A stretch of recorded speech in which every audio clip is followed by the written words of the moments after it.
O equilíbrio químico na cozinha é essencial para chegarmos ao sucesso culinário. Exemplos incluem ajustar a acidez através de suco de limão, controlar a temperatura através das reações de Maillard e adaptar a gelatinização de amidos para obtermos a textura desejada. Compreender esses equilíbrios permitem ajustes precisos para obtermos o sucesso em relação a tanto a aparência como o gosto do prato. A caramelização é um exemplo de equilíbrio químico. Esse fenômeno ocorre quando açúcares simples, como a sacarose, são submetidas a altas temperaturas, causando assim a quebra e transformação desses açúcares em composto aromático e pigmento que dão cor e sabor ao caramelo. Durante o processo de caramelização, as moléculas de açúcar passam por uma série de reações complexas, atingindo um ponto entre o equilíbrio entre a formação e a quebra dessas moléculas. Esse equilíbrio dinâmico permite a produção dos característicos sabores adocicados e a coloração dourada do caramelo.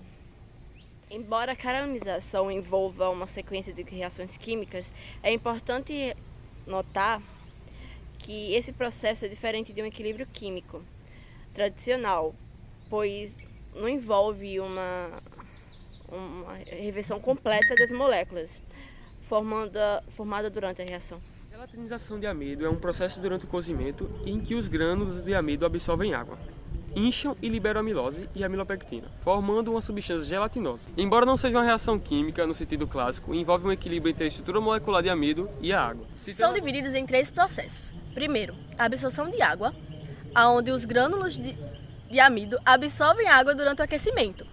Segundo, o inchaço. A água faz com que os grânulos de amido enchem, rompendo estruturas cristalinas. Terceiro, liberação de amilose e amilopectina, onde a estrutura gelatinosa é formada à medida com que a amilose e a amilopectina são liberadas. O equilíbrio é influenciado pela temperatura. A gelatinização ocorre mais rapidamente em temperaturas mais elevadas. Temperaturas muito altas podem levar à supergelatinização e uma textura pastosa. O equilíbrio também é alcançado através do tempo de cozimento. Cozinhar por muito tempo pode quebrar a estrutura gelatinosa, resultando em uma textura empapada. Tendo agora algumas aplicações práticas de alimentos, a gelatinização é crucial para a textura de muitos alimentos, como o arroz, massas e molhos.